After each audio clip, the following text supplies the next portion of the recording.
Sa paanan ng bundok na palaging naliligo ng hamog tuwing umaga, may maliit na baryo na ang mga kubo'y tilang sumasabay sa hininga ng lupa.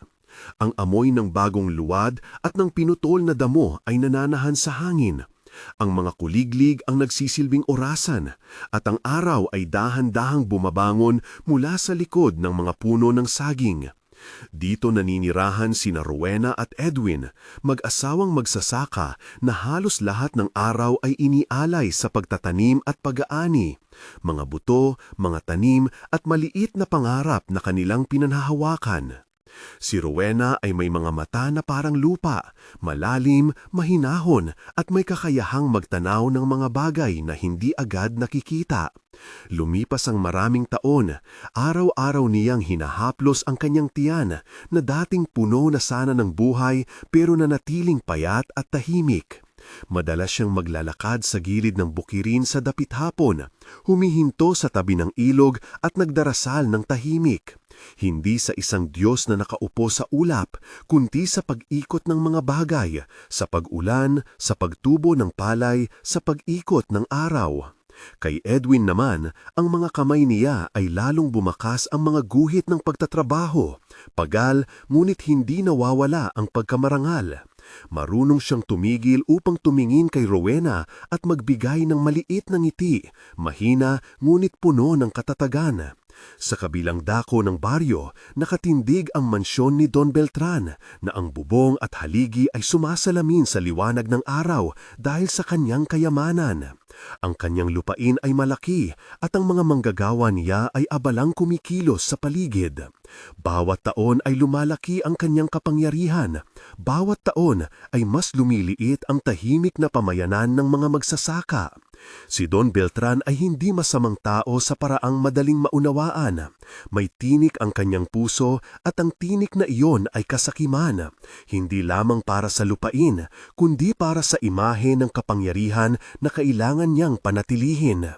Hindi maikakaila ang agwat sa pagitan ng dalawa. Sa isang gilid, ang lupa na pinagmumula ng pagkain at pag-asa. Sa kabila, mga pader at bintanang kumikislap na nagtuturo ng hiwalay na batas. Sa isang gabi na may labis na lamig, nang halos isara na ni Rowena ang pinto ng kanilang kubo, may kumatok na parang hangin sa gilid ng bakuran. Hindi ito pandarambong ng aso o tunog ng karwahe.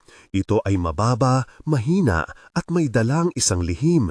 Nang buksan ni Rowena ang pinto, nakita niya ang isang lalaki. Hindi ganap na tao ang anyo, mulit hindi rin ganap na ibang nilalang. Ang kaibahan ng mukha niya ay tila hinubog ng panahon.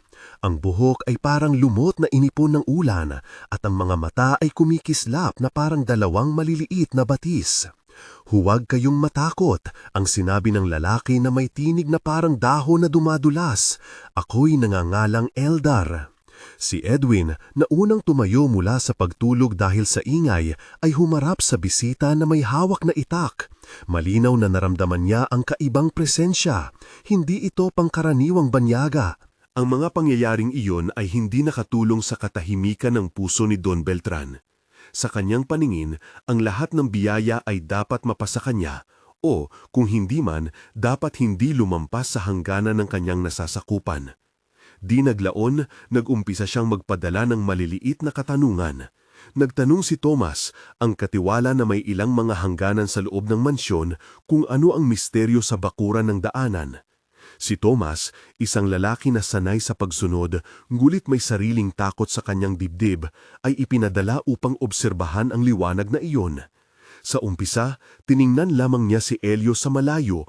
Nakita niya ang maliit na batang humahaplos sa mga dahon at ngumiti. Sa lihim, may pagnanasa rin si Thomas, hindi para sa liwanag, kundi para sa pagkilala, para sa isang piraso ng kapangyarihan na magpapataas ng sarili niyang halaga sa mata ni Don Beltran. Samantala, lumalalim ang koneksyon ni Elio sa mga nilalang ng kagubatan. Isang gabi, nang ang buwan ay manipis na tuldok lamang sa langit, may nanahimik na kaluskos sa gilid ng punong mangga.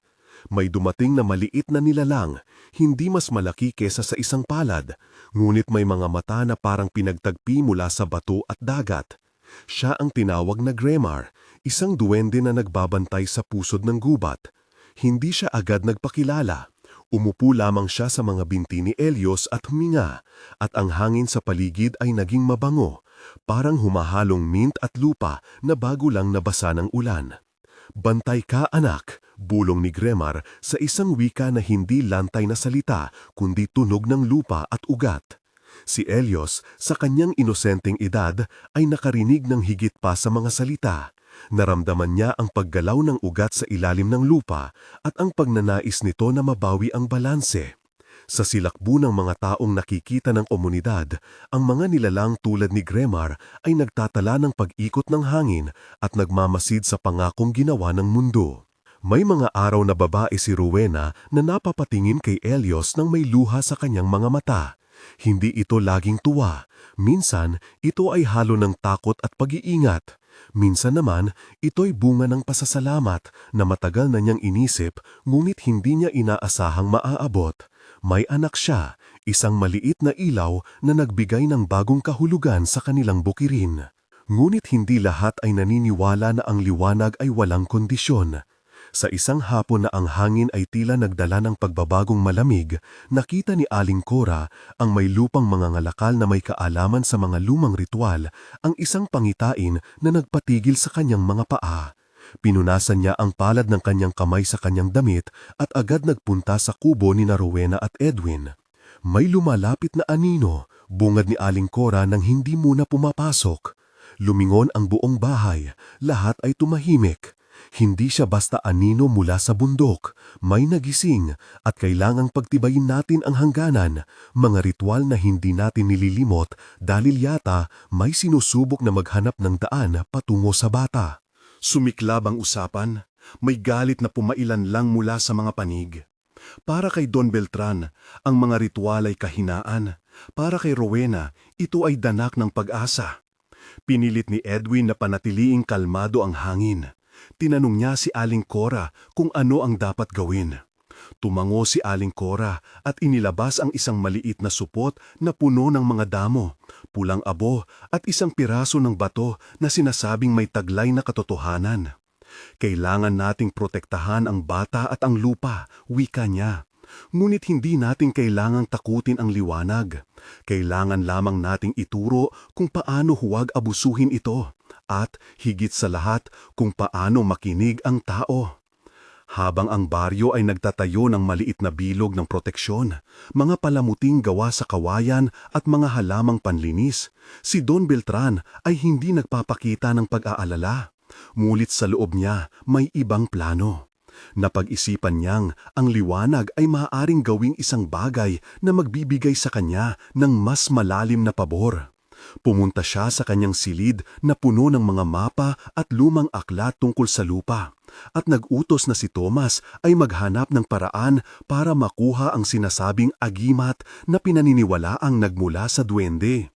Hindi alam ni Thomas kung paano niya haharapin ang mga nilalang na hindi karaniwang nauunawaan ng tao.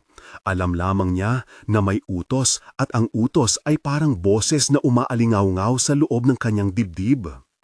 Lumipas ang mga buwan at si Helios ay lumaki, hindi lamang sa katawang lalaki kundi sa pananaw at pag-unawa. Natutunan niyang pakinggan ang bulong ng mga halaman at higit sa lahat, natutunan niyang pakinggan ang katahimikan bago sumabog ang isang bagay. Dito nagsimulang umusbong ang 3 arko na magtatakda ng kanyang kapalaran.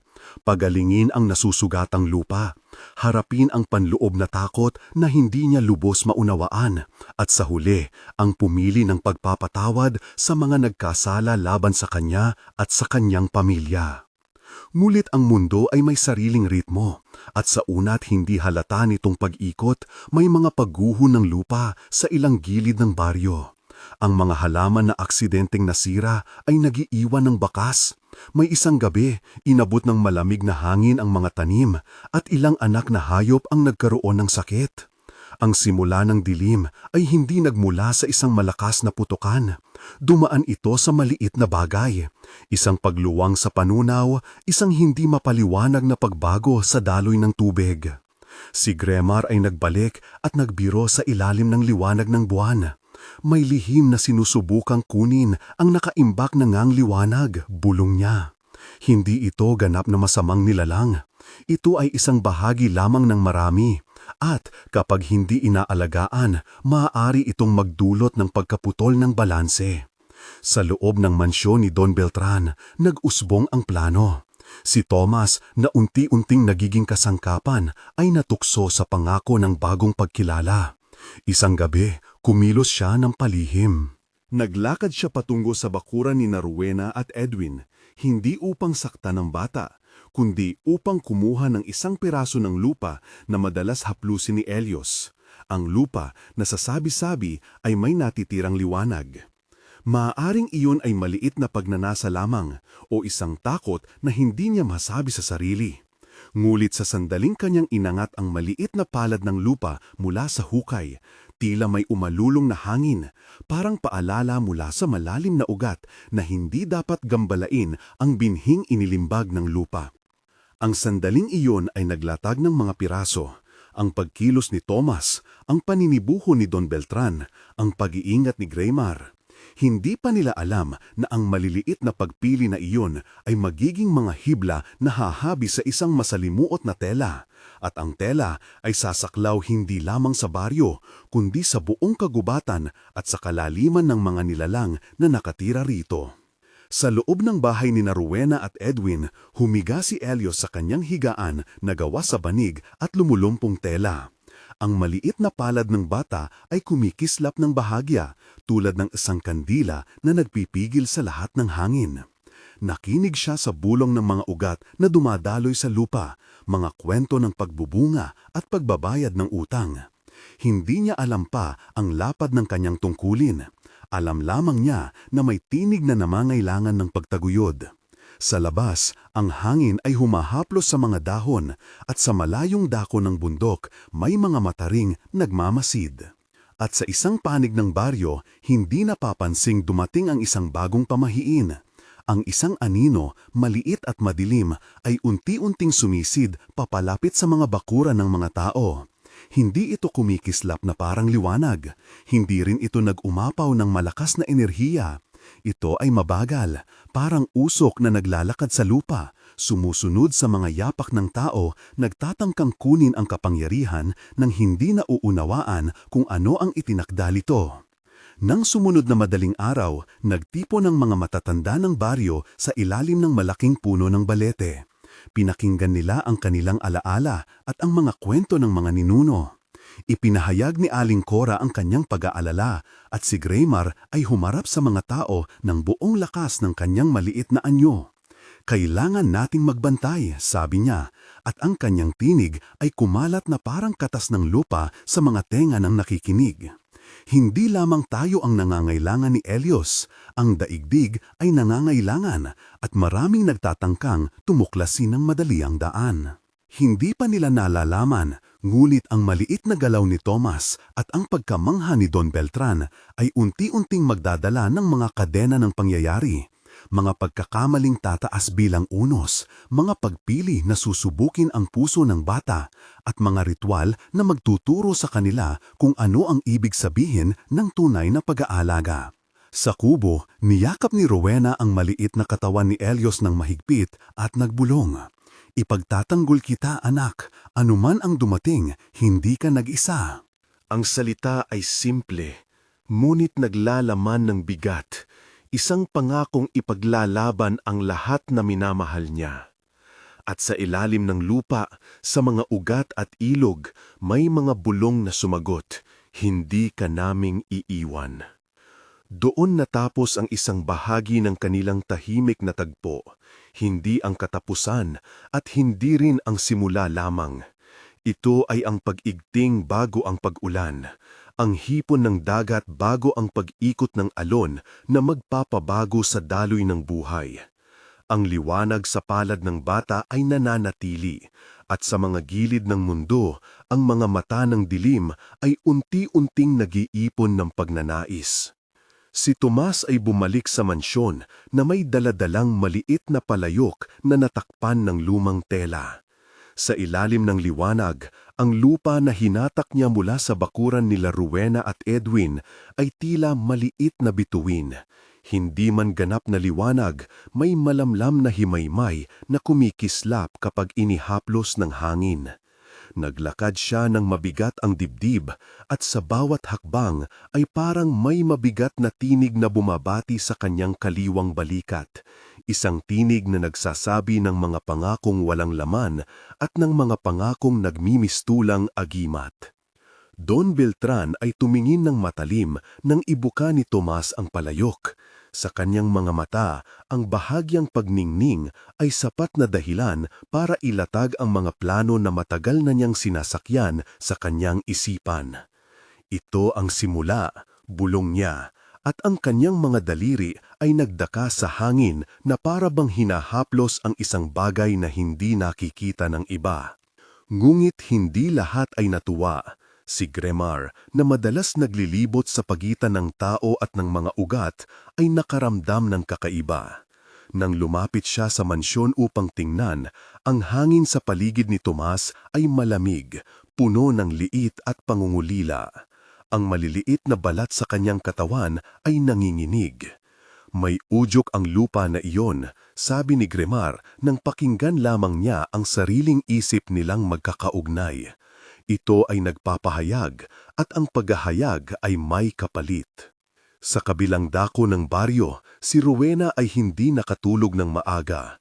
Pinagtataka niya ang pagnanais na protektahan ng anak, hindi bilang takot na marahil ay may magpapasakit kay Elios, kundi dahil sa isang kakaibang pangunawa. Ang liwanag sa palad ng kanyang anak ay hindi simpleng pangako, ito ay responsibilidad at panata. Nakatulog siya lamang ng kaunti at sa tuwing naaalala niyang may taong pumasok sa bakuran kagabi, bumabalik ang pangamba sa kanyang dibdib. Ang maliit na liwanag sa palad ni Elios ay hindi nag-iba sa gabi. Tila umangkop ito sa paghinga niya, humihinanaka kapag siya ay payapa, sumisiklab ng bahagya kapag may hindi kilala sa labas. Ngunit sa ilalim ng luta, ang ugat at alon ng ilog ay nagpadala ng kakaibang mensahe. Ang ilang bahagi ng liwanag ay napupunta sa lugar na hindi inaasahan, sa isang kaluwagan na tantyang maaaring maging tulay. Sa mansyon, hindi naging kontento si Don Beltran sa pag-iingat lamang. Tinawag niya ang ilang alagad, hindi mga sundalo, kundi mga lalaki at babae na may kaalaman sa mga lumang kasanayan, sa mga bagay na ginamit noon upang magbukas at magsara ng mga pintuan. Naghugas siya ng mga kamay sa tapang ng tao at nag-ayos ng mesa, naglatag ng tela at ilang daangan ng mga bagay na tila ritual. Hindi ito oras para magdalawang isip pag-utos niya at sa kanyang boses ay may labis na pag-asa. Kung maunawaan natin kung paano pumapaloob at lumalabas ang liwanag, magkakaroon tayo ng lakas. Tomas ay sumunod. Ang kanyang mga mata ay tila nanunukso sa bawat anino. Sa tuwing tinitingnan niya ang lupa sa maliit na palayok, may parang humihina at lumalakas na himig. Ang mga araw ay nagdaan at unti-unting nagbago ang kanyang pagkilos. Naningiyawat siya ng malalim, hindi na nakikipagkwentuhan ng matagal sa kapitbahay at madalas siyang naglalakad ng mag-isa sa paligid ng lumang kanal, dahan-dahang iniisip kung ano ang kapalit ng kanyang tahimik na pagnanasa. Minsan, napapaakyat siya sa bubong ng mansyon at pinagmamasdan ang mga ilaw ng baryo. Sa kalagitnaan ng gabi, siya ay nauupo sa silya, hawak ang palayok at nagmamasid sa maliliit na butas ng lupa na parang may buhay. Samantala, ang aninong sinimulan niyang nadama ay hindi na lamang usok naglalakad sa lupa. Ito ay kumalat, nakasunod sa mga yapak ng taong hindi alam ang kanyang kasamaan. Sa simula, ang anino ay lumalapit sa mga panlabas na lugar, sa mga bakod, sa mga sangang yari sa kahoy. Nang lumipad-lipad ito sa paligid, ang mga halaman na nalanghap nito ay nagbigay ng kakaibang oksim. Ang ilan ay natuyot ng bigla, ang ilan ay nagbubunga ng mga bitis na hugis tala. Ang mga ibon ay naging tahimik sa isang bahagi ng kagubatan. Si Aling Cora, na laging may saloobin sa mga tanda ng likas na mundo, ay tumingin ng balisa. Ito ba ang sinasabi ng mga batang alamat? Tanong niya sa pulong ng mga matatanda. Kapag may nangihimasok sa sinapupunan ng lupa, may babala. Ang lupa ay magsasalita. Siya ay nagmamaneho ng kanyang kamay sa hangin, tila hinahaplos ang isang bagay na hindi nakikita. Kailangan natin ng isang tanda ng pagkakaisa, hindi sapat ang pag-iingat ng iisa lamang. Gremar ay naglakad papunta sa kubo ni Rowena. Sa ilalim ng maliit na bubong, nakita niya si Elios na nakahiga. Ang maliit na palad ay umuusbong ng liwanag na tila may sariling paghinga. Hindi niya malimutan ang malamlam na pag-asa ng hangin sa paligid ng bata, parang may ibang presensya na sinusubukang kumonekta. Lumapit si Gremar at nagbigay ng mahinahong huni, isang uri ng pagtunog na mayroon lamang ang mga nilalang na nakakaintindi ng mga ugat. Ang tugon ni Elios ay isang mahinang pagngiti at ang pag-igting ng liwanag na magbahagya. Nakikita mo ba? Tanong ni Rowena kay Gremar. May dumating na kayamanan at may mga taong magtatangkang kunin ito. Hindi ko alam kung paano natin pipigilan ang lahat. Gremar ay tumango. Makikinig ako sa lupa, sabi niya. Makikinig ako sa ugat. Makikinig ako sa ilog. Ngunit ang dapat nating tandaan, may bahagi ang tao sa pagpili nito. Kung ang puso ng tao ay malinis, ang liwanag ay mapapalakas. Kung ang puso ay nasasapawan ng pagnanasa, ang liwanag ay magbabago ng anyo. Habang lumilipas ang mga araw, mas dumidikit si Tomas kay Don Beltran. Ang mga pangako ng bagong pangalan at bagong katayuan ay tila nagiging mas malinaw sa kanya. Ipinakita ni Don Beltran kay Tomas ang mga libro, mga pahina ng manipis na balat at tinta na kakaiba ang amoy. May mga guhit din doon, mga guhit ng bituin na parang mapa. Ang liwanag ay hindi basta regalo, paliwanag ni Don Beltran sa isang gabi. Ito ay kasangkapan ng pagbabago. Hindi natin ito hawak para sa sarili lamang, ngunit dapat nating malaman kung paano ito palitan. Tomas, sa kanyang gabi-gabi ng kawalan ng tulog, ay sinimulang managinip ng malaking ilaw na nasa gitna ng sala ng mansyon. Isang ilaw na umaabot hanggang sa bubong at nagbibigay liwanag sa mga sulok ng kanyang kahapon. Siya ay nagigising na tila may pagka-excited at takot sabay. Sa mga panaginip na iyon, may mga tinig na nagaanyaya. Ilabas mo lamang at lahat ay magiging iba. Ang mga tinig na iyon ay walang muka, ngulit may hugis sa paraan ng pagbigkas. Minsan, kapag siya ay nag-iisa, siya ay napakakinggan ang isang maliit na kaluskos mula sa palayok, tulad ng kung ang lupa ay naglalabas ng isang maliit na huni. Isang gabi, nagpasya si Don Beltran na subukan. Hindi pa man niya ginawang ritual ang buong pagbabasa, iniyabot niya lamang ang kanyang kamay at pinainit ang lupa sa apoy ng kandila. Ang liwanag na lumabas ay hindi maputla. Ito ay parang apoy na inilipad ng hangin at napasok sa isang hugis. Ang mga mata ni Don Beltran ay naging maliwanag. "Huwag kang matakot," bulong niya kay Tomas. "Kung maunawaan natin, hindi tayo mawawalan." Ngunit may kung anong nangyari. Sa pag-smooth ng kanyang kamay sa ibabaw ng lupa, isang maliit na anino ang lumitaw sa gilid ng silid. Hindi tulad ng ordinaryong anino, kundi parang isang bagay na hindi tunay na solid, ngunit malinaw sa anyo ng isang tao. Ito ay tumingin sa kanila, nagbuntong hininga ng malamlam na hangin at unti-unting lumukob sa kisame. Si Tomas ay tumayo at nilingon ang pinto at sa sandaling iyon ay naramdaman niya ang kabiguan sa kanyang dibdib. Parang may kumakawag sa loob niya na naghihikayat at nagbabala ng sabay. Sa kabilang banda, sa bakuran ni Rowena at Edwin, ang araw ay tila nagiging mas mainit sa mga hapon. Ang mga halaman ay nagtataas ng kanilang mga dahon tulad ng kumikilos na mga kamay. Edwin ay naglakad ng palibot, pumipitas ng ilang damong gamot at pinapatalas ang mga mata. Alam niya na may nagbabantang pagbabago sa kanilang lupain. "Kailangan nating magbantay ng higit," sabi niya sa kanyang asawa. "Kung may taong magtatangkang kumuha, hindi natin dapat hayaang mailayo ang anak." Nakaramdam si Tomas ng kakaibang mabigat na hangin ng isang gabi. Ang kanyang mga daliri ay naniningig. Sa ilalim ng buwan, naglakad siya patungo sa bakuran ni Rowena at Edwin, hindi upang magnakaw muli, kundi upang makita ang muka ni Elios. Maaring sa hapon ay susubukan niyang ipaliwanag sa sarili ang dahilan ng kanyang pagnanasa. Ngulit sa sandaling lumukso ang kanyang paa sa ilang basurang damo, naramdaman niya ang isang pagigting sa hangin, parang may lumalapit na hindi nakikitang nilalang. Isang mahinang alingangaw ng tinig ang narinig niya mula sa palayok sa kanyang bag. Isang tinig na gumagapo sa kanyang puso at ipinapadala ang isang mensahe, "Buksan mo ang pintuan." Thomas ay tumigil. Ang kanyang puso ay bumilis. Hindi niya alam kung ano ang kanyang gagawin. Ang lupa sa palayok ay parang nag-iiba ng bigat. Minsan mabigat na parang bato, minsan magaan na parang ulap. Sa gitna ng kaguluhan ng kanyang loob, may isang larawan na dumating. Si Elios, nakangiti, ang maliit na liwanag sa palad, umaabot sa kanya. Ang imahe ay hindi malinaw, mulit sapat upang ang kanyang puso ay magtaglay ng kakaibang pagnanais. Hindi lamang para sa sarili, kundi parang isang hinaing na dapat niyang tapusin. Sa ilalim ng isang punong malapit sa bakuran, nakatayo si Gremar.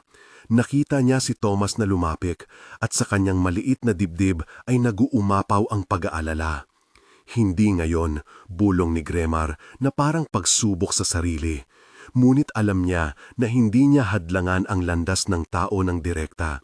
Mas pinili niyang umupo sa lilim at mainig sa mga ugat ng lupa. Ang lupa mismo ay nagbigay ng babala, isang kakaibang pagigting sa ilog, isang pagdampi sa ilalim ng lupa na waring nagsasabi ng pag-aalala. Ang gabi ay lumalim. Si Rowena ay nakahiga sa tabi ni Elios, inaabot ang kanyang kamay sa maliit na palad. Ang ilaw ay kumikislap ng bayani, nalilimutan ang mundo sa sarili nitong ritmo. Sa labas, may mga aninong kumikilos. Sa tore ng hangin, may pumailan lang na isang dila ng ulap na humuhuni at naglalakad papunta sa bakuran. Thomas ay nakatayo sa dulo ng bakuran. Kanina pa niyang tinatawag ang sarili na umurong. May mga sandali nang nag-iba ang direksyon ng kanyang mga paa. Ngunit pagkakita niya kay Elios, ang kanyang kaliwang kamay na nakasalalay sa dibdib ni Rowena, ang maliit na bibig na nagngingit-ngit sa paghinga, ang lahat ay tila nabuwag. Isang malalim na tunog ang dumaan mula sa palayok sa kanyang dibdib. Sa likod niya, isang malamlam na hugis ang dahan-dahang lumitaw. Hindi ganap na tao, hindi ganap na usok, isang anino na humuhubog ng pagniniting ng mga dilim. Hindi pa siya nakalapit nang maramtaman ni Gremar ang pagigting. Tumalon siya at tumakbo. Ang maliit na katawan ay parang kidlat sa dilim. "Thomas!" sigaw niya, ngunit ang kanyang tinig ay parang natabunan ng mga dahon. "Huwag!" Ang sagot ni Thomas ay isang bulong at sa kanyang mga mata ay may luha. Hindi luha ng takot lamang, kundi ng pag-iyak sa sarili. "Hindi ko gustong saktan," sambit niya. "Gusto ko lamang ng pagkakataon," sinasabi nila. Kung may magbibigay sa akin ng isang pangalan, kung may magbibigay sa akin ng pag-ibig. Ngunit bago pa man siya makarating sa pintuan, may kumislap sa palad ni Elios. Apals, malakas, hindi inaasahan. Ang kakaibang liwanag ay sumabog ng sandali at inabot ang malamlam na anino sa likod ni Thomas. Ang anino ay kumunot, parang nasaktan, at sa pagyuko ng liwanag, nagkaroon ng tunog na parang pagsinghal, isang tunog na unang beses narinig ng mga tao. Si Don Beltran, na nasa malapit lamang at nakikinig sa mga paggalaw, ay napatingin. Ang kanyang mga mata ay naging malaki. Ang kanyang mismong mga plano ay tinusok ng isang bagong tukso. Ano kaya kung ang liwanag ay nasubok na? Ano kaya kung maaari niyang gamitin ang tensyon na iyon upang gawing lubos na kanyang pag-aari ang kabuuan? Ngunit sa gitna ng lahat ng iyon, si Rowena ay gumalaw. Siya ay tumayo, dahan-dahan at hinawakan si Elios ng mas mahigpit. ang maliit na palad ay umilaw ng mas maliwanag at sa isang iglap, ang malamlam na anino ay tila napalayo nang hindi makontrol ang sarili. Ito ay lumipas sa hangin at naglayo patungo sa mga luntiang dako, nag-iiwan ng malamlam na bakas. Nang sandaling iyon, ang hangin sa bakuran ay parang huminga at ang lupa ay kumawala ng isang pabulong. Mga tinig mula sa ilog at ugat, mga bunya na hindi nauunawaan ng tao ang sumagot. Si Thomas ay nagbalik loob at humimlay sa damuhan. Ang kanyang dibdib ay nanginginig. Si Gremar ay dumapo sa kanyang balikat at nagtakip ng maliit na palad sa kanyang kuko, parang nagbibigay ng isang munting pag-asa. Ngumit walang isa sa kanila ang nakatanto. Ang maliit na pag-atake na iyon ay hindi isang natapos na labanan. Ito ay paunang palasa sa isang digmaan, isang pagsubok na papatugbay sa kanilang mga puso at sa mga desisyong kanilang gagawin. Sa malayo, sa ilalim ng lilim ng kagubatan, ang mga mata ay nagmamasid muli. Ang anino ay bumalik at sa ilalim ng isang punong malaki, may isang mga kamay na nagbukas ng daan. Ang mga hibla ng kapalaran ay nagsisimulang maghilom, umuukit ng mas malapit na kurso. Ang baryo ay nagdudulot ng mga bagong mata. May ilan na naniniwala sa kabutihan ng liwanag, may iba na natataranta, at ang ilan ay nagbabalak. Sa gitna ng lahat, si Helios ay natutulog muli.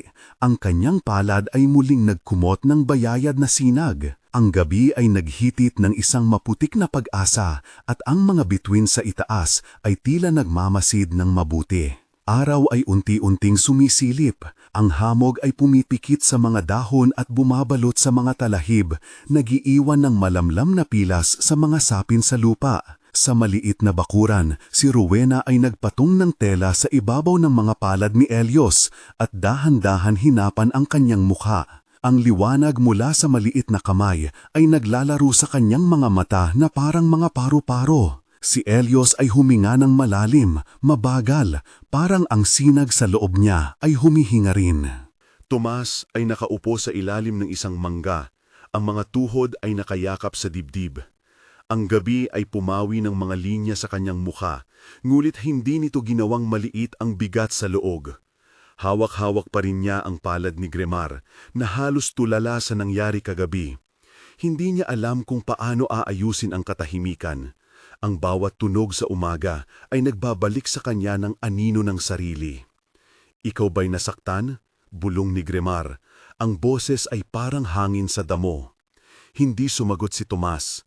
Ang kanyang mga mata ay nakatuon sa isang dulo ng bakuran, kung saan ang sinag ng araw ay nagsimulang lumula sa ibabaw ng lupa. Sa loob niya, may dalawang puwersa na nag-aaway. Ang takot na siya'y muling magulo at ang pangangailangang kilalanin. Ang pangangailang na may magsabi ng isang salita na magliligtas sa kanya mula sa sariling usok. Sa dulo ng daan patungo sa baryo, si Don Beltran ay nakatindig sa pintuan ng kanyang bahay na gawa sa matibay na tabla. Kanina pa siya nag-iisip habang pinagmamasdan ng mga tao sa bakuran. Nakita niya ang liwanag, narinig niya ang pag-igting, at sa kanyang dibdib ay nagningning ang isang ibang uri ng kagustuhan. Hindi ito takot lamang, ito ay isang oportunidad.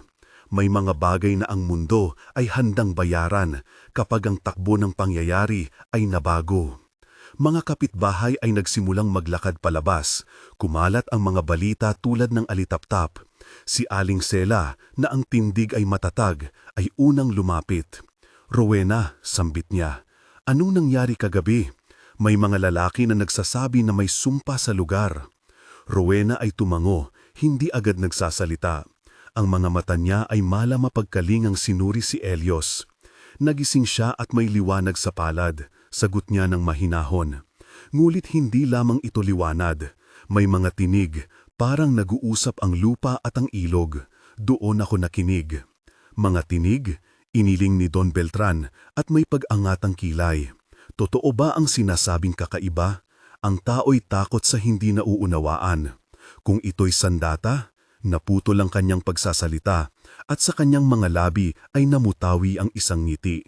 Ilang matatanda ang nagtipon sa ilalim ng punong balete. Si Mang Domeng, na kilala sa pagiging mahinahon, ay naglakad papalapit. Hindi maganda ang mga aninong nagmamasid. Kapag may dumating na hindi natin lobos na nauunawaan, ang baryo ay naguguluhan. Kailangan nating magpasya ng maaga kung ano ang gagawin. May mga bulong na nagmula sa gilid, may ilan na naniniwala na ang liwanag ay pagpapala, may iba naman na natatakot na ito'y sumpa. Ang hangganan sa pagitan ng pag-asa ay manipis, sapat na ang salita, at maaaring mag-iba ang landas ng buong barangay. Don Beltran ay hindi na kayang hayaan ang pagkakataon na lumipas. Lumapit siya kay Mang Domengas sa iba pang mga ancients at may tinig na mura ngunit matibay, nag-offer ng solusyon. "Huwag mag-alala," sabi niya. "Hayaan ninyo na ako ang humawak nito. Ang bata ay nasa aking pansin. Kung ako ang mag-aalaga, maiiwasan natin ang gulo at mapapanatili ang kapayapaan." May alam ako sa pagproteher sa mga ganitong bagay. Ang pag-alok ay may halong pangako at pang-aakit. Ang mga mata ni Don Beltran ay kumikislap sa panibagong pag-asa. Hindi lamang proteksyon, kundi kapangyarihan. Kung siya ang magiging tagapangangalaga, siya ang magiging gitna ng lahat ng pasya. Si Rowena ay tumayo. Hindi siya nagmamadali, ngulit may tigas sa kanyang boses.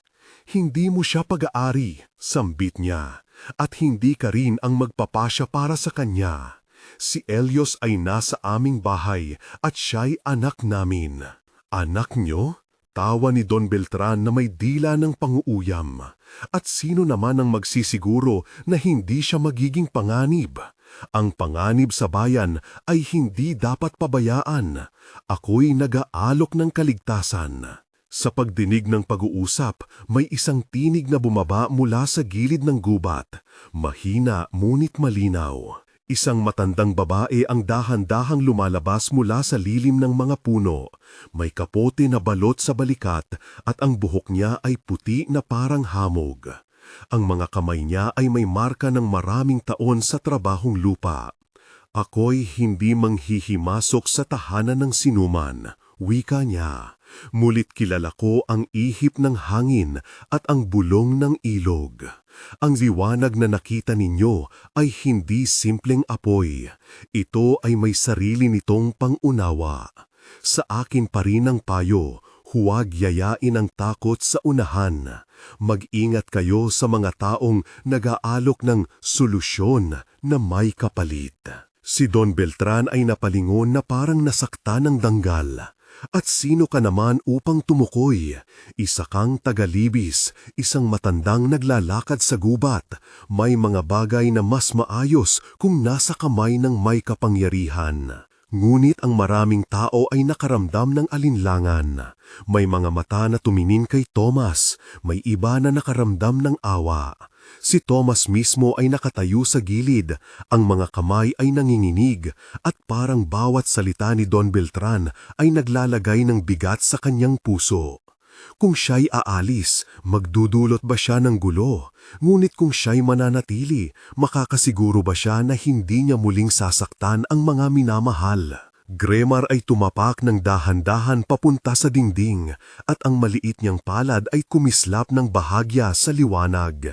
Siya ay tahimik, ngunit ang mga mata niya ay kumikislap, naglalaman ng isang tiwala na hindi maipaliwanag ng mga matatanda. "Hindi siya masama," wika ng bata ng simple. Ang salita ni Gremar ay nagbigay ng katahimikan. May isang sandali ng pag-isip at pagsisilip sa kapaligiran. Mga mukha na kumikislap may halong pagod at pag-aalala. Sa kadiliman ng gubat, sa ilalim ng napakalaking puno na minamasdan kagabi, may kumaluskos. Ang anino na napalayas ay hindi tuluyang nawala. Ang ilalim ng mga ugat ay nagbukas at may mga kamay na dahan-dahang nag-ayos ng isang bagay na tila yari sa usok at lumiliit. Isang mababang tinig ang tumilaok. Hindi ito wika ng tao, ngulit maaring pakinggan ng taong may bukas na pandinig. Ang mga mata sa loob ng dilim ay nagliliwanag muli, hindi galit, ngunit hindi rin ganap na mailarawan. Si Don Beltran ay hindi nakaligtaan ang kakaibang kilos na iyon. Sa halip na matakot, may mas malalim siyang plano.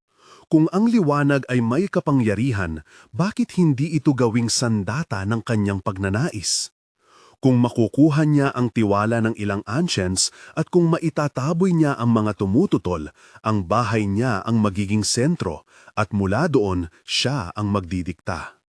Nang ang araw ay higit pang tumaas, nagpasya ang mga sagisag ng baryo na magtipon sa gitna. Hindi ito opisyal, walang lemesa o upuan. Sila ay nakaupo sa damuhan, ang bawat isa ay may dalang sariling mga alalahanin. Si Mang Dumeng ay nag-ayos ng isang maliit na bato para pagtalunan. Kailangan natin ng desisyon, wika niya. Hindi para sa akin, ngunit para sa mga susunod na araw. Kung ating itatago ang bata, ano ang magiging kahihinatnan?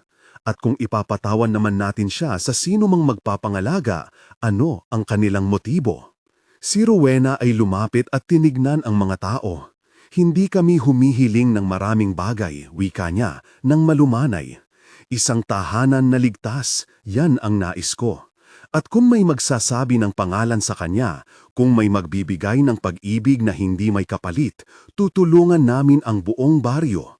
Ngunit hindi kami papayag na ang kagustuhan ni Numan ay magiging dahilan ng kapahamakan. Ang mga salita niya ay nagdala ng bahagyang pag-asa. Ngunit may malalim na paghahanda rin sa puso niya. Alam niyang may mga taong may ibang hanggaran. Alam niyang kailangan niyang protektahan si Elios sa paraang hindi lamang sa pisikal. Kailangan din niyang protektahan ang esensya ng liwanag. Ang mga oras ay dumaloy. May mga nagsimulang maghatid ng pagkain at tubig sa bakuran. May mga nakatingin na may pag-asa at may pag-aalangan.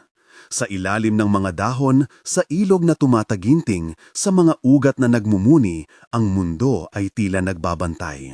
Sa gilid ng kagubatan, ang anino ay naglakad palapit sa isang maliit na bato. Doon may isang bagay na nagliwanag ng panandalian, parang paunang paghinga ng isang nilalang. Sa loob ng ilaw, may isang anyong napakalinaw ng sandali, 2 mata at isang mga palad na tila naghahanap ng pangalan. Tila ba ang anino mismo ay naglalakad sa bingit ng pagkakaroon? Hindi pa ganap na tao, ngulit hindi rin ganap na wala. Ang araw ay tumataas at sa puso ng baryo ay unti-unting nabubuo ang pangako. Hindi pa tapos ang gabi ng kahapon. May tahimik na pag-iisip sa bawat isa, mga desisyon na nangangailangan ng tapang at pagkakaunawaan. At habang si Rowena ay humahawak sa liwanag ni Elios at si Tomas ay pinapasan ang bigat ng kanyang sariling hanggaran, isang panibagong pag-iigting ay sumisilip mula sa mga limim. Isang hamon na hihingin ang tunay na anyo ng pag-ibig at kapangyarihan. Sa puntong iyon, may isang taong hindi pa nagpakita sa tagpo. Isang lalaking may telang maitim na nakatakip sa balikat, ang muka ay bahagyang natatakpan ng anino. Siya ay naglakad mula sa dulo ng gubat patungo sa baryo at ang bawat hakbang ay nagiiwan ng alon sa damo. Hindi siya higpit na kaaway ngunit hindi rin ganap na kaibigan. Sa kanyang mga kamay may nakatago, isang maliit na sisidlan at sa loob nito ay may sinasabing lihim na maaaring baguhin ang agos ng kanilang kapalaran. Siya ay napapalibutan ng katahimikan at sa kanyang mukha ay may bakas ng mga lugar na hindi kilala ng karamihan. Ang pagdating niya ay hindi agad napansin ng iba, ngunit ang mga ibon ay nag-alimpuyo ng biglaan at ang hangin ay nagdala ng kakaibang amoy, parang abo ng kandila na inilubog sa karagatan. Ang kanyang mga mata ay nag-scan sa bakuran at huminto kay Elios. Ang liwanag sa palad ng bata ay tila kumilatis din sa kanyang pagdating, at ang maliit na alon ng pag-ikting ay bumalik, ngulit may kasama itong isang bagong musikal na tunog, parang paunang nota ng isang awit. Ang kwento ay hindi pa tapos. May mga lihim na magbubukas, may mga puso na susubok, at may mga haliging pananampalataya na iwawagayway ng malakas. Ngulit ang umaga ay nagsimulang magbukas ng pinto papunta sa mga pagpili, mga pintong kailangang pasukin ng may tapang at pag-ibig. Ang lalaki ay tumayo sa gitna ng maliit na tapunan ng mga matang nagtataka. Pinunasan niya ang telang nakatakip sa balikat at dahan-dahang inilabas ang maliit na sisidlan. Hindi ito yari sa kahoy o inukit na bato lamang. Ang balat nito ay tila may bukol ng malamlam na metal at sa ilalim ng takip ay may hagod ng isang bagay na nagmumurang ilaw. Hindi mainit na liwanag, kundi malamlam, malamig na apoy ng umaga. Tumahimik ang hangin. Ang liwanag sa palad ni Elios ay kuminang ng masilayan ng sisidlan at may kakaibang pagkakaugnay na dumaloy, parang dalawang ilaw na nag-uunahan sa paghinga. Ang lalaki ay kumatok sa gilid ng sisidlan at may tunog na parang kampana sa loob ng ulap. Mabuting araw, ang tinig niya. Hindi malakas, ngulit hindi rin napakamanhid. Hindi ako naglalakbay na may layunin ng pagnanasa. Ako'y isang maglalakbay at dala ko ang pangalan ng aking lipi. Sinasampalatayanan namin ang balanseng na itinag sa daigdig. Lumapit si Rowena. Hindi nagpahinga ang mga kamay niya sa liwanag na hawak-hawak. Ano ang ibig mong sabihin? Tanong niya. Ang bata ay walang lahi maliban sa pag-ibig na ibinibigay natin sa kanya. Ngumiti ang lalaki, hindi ganap na masaya.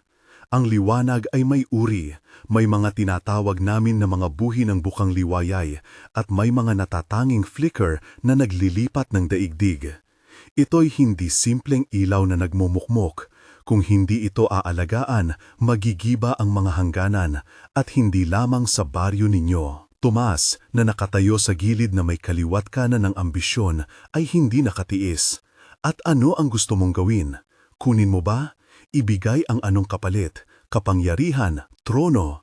Napuno ng halakhak ang ilang mga kabataan, ngulit may kaba sa mga matatandang mata. Ang lalaki ay tumingin sa Tomas at parang nakita niya ang ugat ng hinagop sa loob ng bata. Hindi ako nag-aalok ng palitang makamundong ginto, nag-aalok ako ng kaalaman.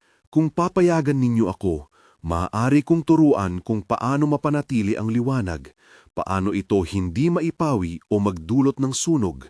Huminga siya ng malalim. Ngunit kung iuurong ninyo ang bata at itatago sa ilalim ng mga bato, may mga puwersa na darating at sisikaping buksan ang itinatagong ilaw. Mas masahol pa kaysa takot ang pagkubli, iyon ang paghihiwalay mula sa sariling anyong tinatawag. Si Mang Dumeng ay tumayo. Pinagpaling-paling ang maliliit na pilikmata ng kanyang mga kamay. Ansyans, wika niya, at lahat ay tumahimik. Hindi tayo nagpasimula ng digmaan. Kung may sino mang mag-aalok ng pagtuturo, kailangan ng katiyakan. Ano ang pangalan mo? Ano ang pangako mo? Isandro, sagot niya. Tinatawag ng ilan akong tagapag-alaga ng siyensya.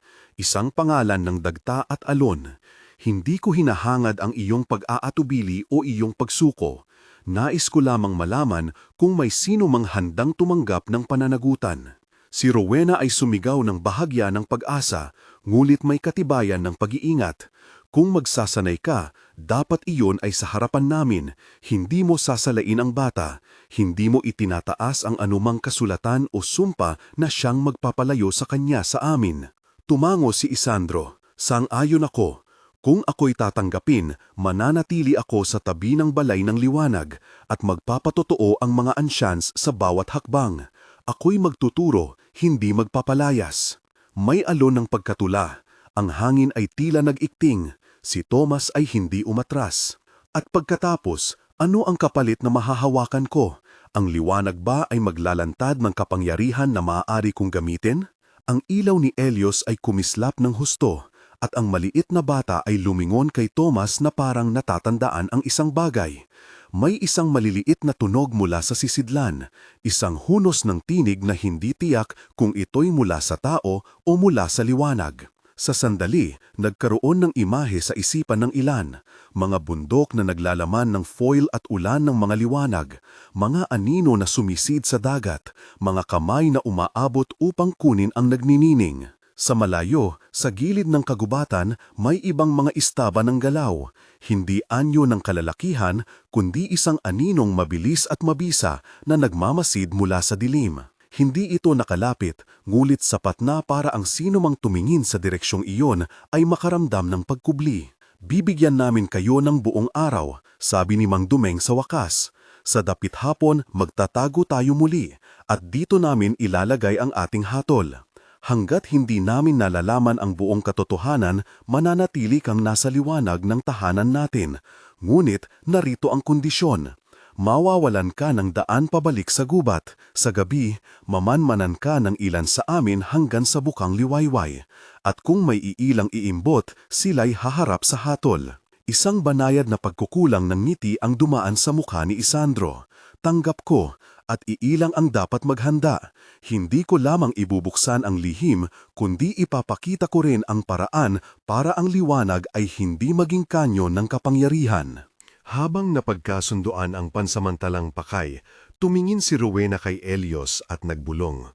Manalangin tayong lahat na ang liwanag na nasa kanya ay mauwi sa pagmamahal at hindi sa pagnanasang mag-ari. Pinikit niya ang mga mata at hinawakan ang maliit na palad ng bata. Ngulit sa ilalim ng mga dahon, ang anino na nakamasid ay kumilos at may nalaglag na maliit na tunog na parang bato sa damuhan. Ang gabi ay papalapit at ang tagpo ay hindi lamang maghahatid ng mga desisyon, magdadala rin ito ng anino na susubok sa bawat panata.